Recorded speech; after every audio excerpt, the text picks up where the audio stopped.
All right, we are back. This is Doug Sandler with Turnkey Podcast Productions, along with my buddy John Browning. John, this is the Building Your Life podcast. Of course, this is the podcast because this isn't the Joe Rogan show, is it? No, it's not the Joe Rogan show. I'm still waiting for my invite to his show. Yeah. I've been podcasting now for 8 years, 1,400 plus episodes of my own show, and it is amazing. I don't even know that Joe Rogan would even know who I was, even though I'm an early adopter of podcasts. Also, just doesn't know either one of us. I feel a little bit slighted. Yeah, what's up with that? So one of the things we talked about, John, in last episode, and we just touched the surface of it, was this category called structured products. Now, those of you that are in our listening audience, you may not even be aware of structured products, what they are. I wasn't. So I asked John after we stopped recording, I'm like, why don't we do an episode about that? Because I think this would be a really popular episode, one that people might know about, but don't know any of the details. So can you define for us what structured products are, and then maybe how they are compared to the other products out there in the financial market? Sure, I'd love to, and I did not do a great job of explaining what those were, because we were talking about in the last episode different ways to protect yourself in markets where it's tempting to time the markets, and where maybe you're just a little bit nervous, because that's another reason people time the markets, is they just get nervous. Things happen in the news and it doesn't feel very good. But if, for instance, just to be perfectly transparent, I'm literally always asked, where do you think the market's going, John? And, I need to have an opinion and an answer. And I do, because I've been working in economics in the markets for 30 years. So at the beginning of this year, I said, I'm not happy. I don't like where the markets are. And I'm afraid we're headed into this first quarter, maybe second quarter, we could have a significant downward move in the markets. Well, I was dead wrong. So it's a good thing I'm not a market timer. We would have missed out on a lot of upside. Yeah. I mean, unless you have that crystal ball in front of you, I mean, I don't think the best of the best could time the market properly. And, for everybody that says that they time the market well, there's probably 20 people or 100 people that have not timed the market at all, and who are also experts in that space. Exactly. So what do you do? Right. And we talked about the fact that owning that 60-40, 60% equity, 40% bonds, that idea did not work well at all in 2022. And the reasons for that. So what do you do? The other option that, we often hear about is the idea of annuitizing. So using an insurance company to give you a guaranteed by that insurance company rate of return over a set number of years. They just send you a check. That tends to be fairly expensive. There are ways to reduce that expense, though, if you work with an insurance agent or a financial advisor that is aware that you can do that without large commissions. So that's a tip for everybody out there.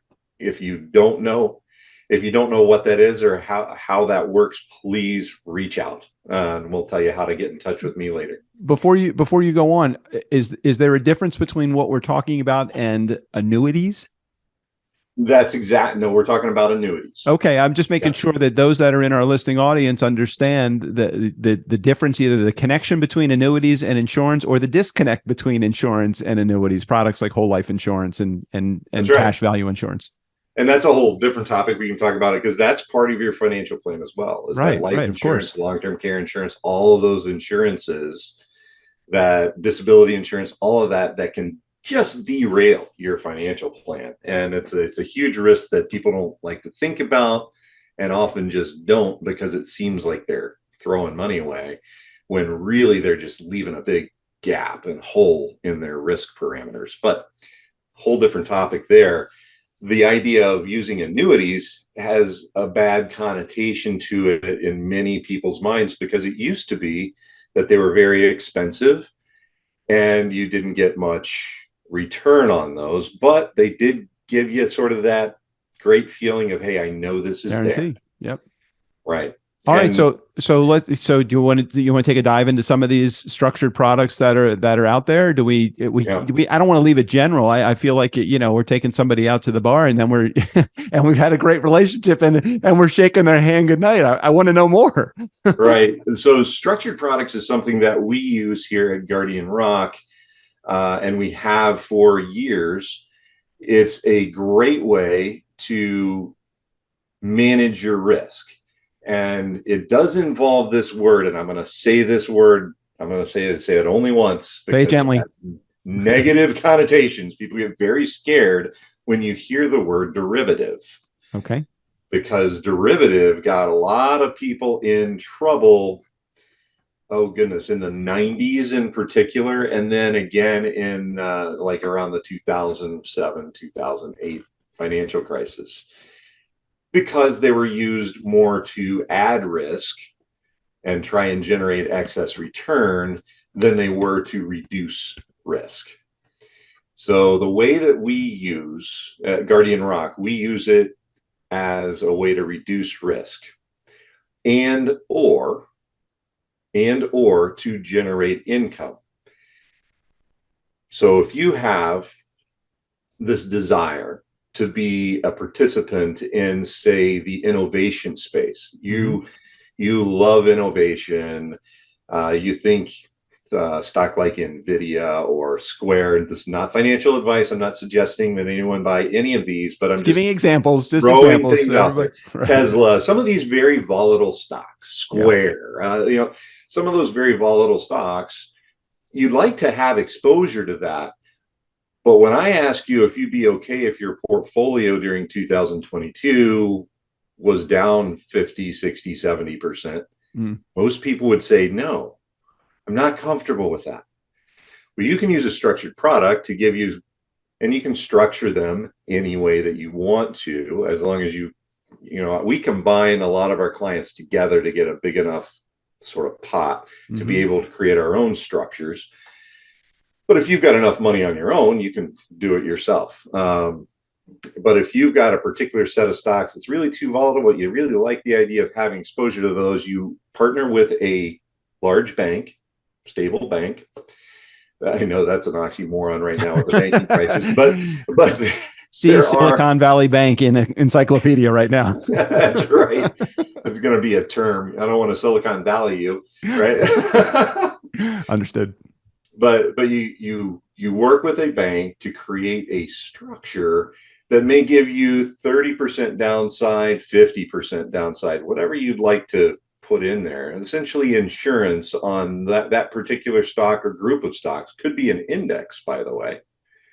S&P 500 index. You name the index, they can create a structure on that.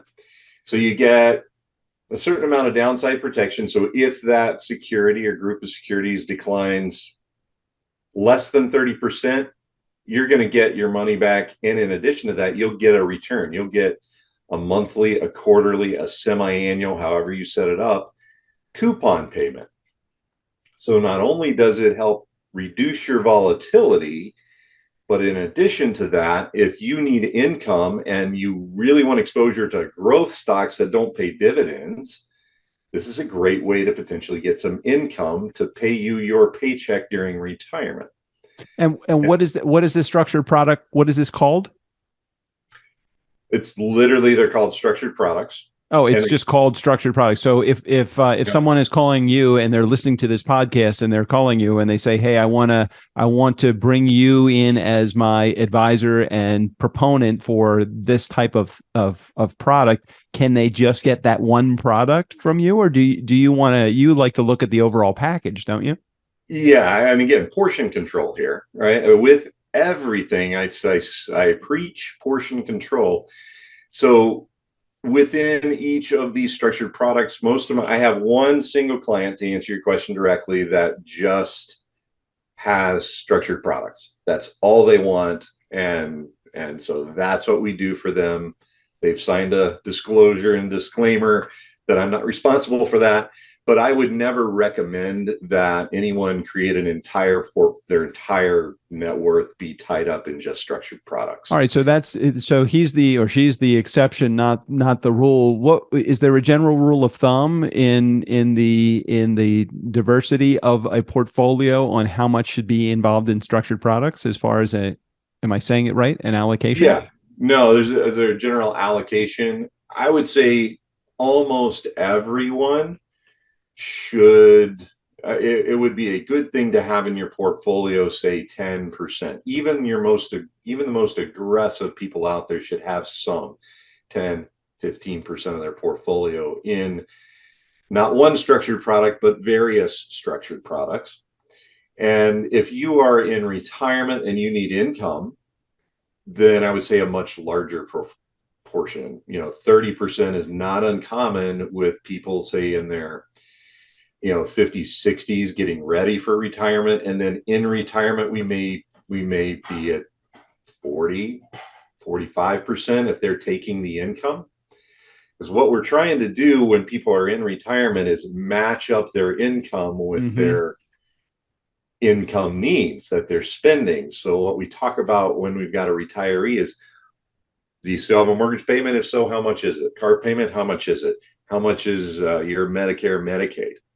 That's somebody else we put on the team, by the way, just as an aside. We talked about that a couple episodes ago. Right, absolutely. A Medicare expert can be invaluable, and like hardly anybody knows that these people exist. But how much? There's so many decisions to make about government products that are out there outside of. Everybody thinks, the only government product that I'm going to be looking forward to when I get to retirement is Social Security, but that's not the case. You have Medicare, you have Medicaid, you have all sorts of decisions, and then within Medicare, you have all of the different things, and that's absolutely a topic that I want to talk about in a future episode as well. Yeah, absolutely. Probably what I'll do there is I'll bring in a Medicare expert, because there are a lot of decisions to be made, and you may not be getting the best advice if you just go and you schedule your call, they call you, and then they talk through things. You may not be getting your best advice there. Totally understand. And I appreciate that. Unfortunately, John, we are out of time for today's episode. We gave everybody just enough information just to whet their appetite about what structured products are. Is there anything that you want to put? Is there anything you need to cap off with that? Or did we kind of hit on the majority of the overall topic? Yeah, I think we did hit on everything. Just as a parting thought, I want to reiterate, not investment advice, and also want to reiterate that it's a tool in your toolbox that you should be aware of, that you can use, that maybe wasn't really around even 5 years ago, certainly not 10, 20 years ago for the average investor. It is now. So, okay, if those in our listening audience want to get more information or are very curious about what we talked about, all you have to do is text the word LIFE, LIFE, to 321-421-5213. You'll be able to schedule an appointment directly with John. You can also go to his website and get a bunch of information there if you're not quite ready for the meeting yet, but want to get more information. All sorts of great information and topics that you want to think about right there on John's website. John, thanks for sharing again on today's episode. I'm looking forward to figuring out what we're going to be talking about on the next episode of the podcast as well. Thanks for being here. All right, thank you. We'll see you next time.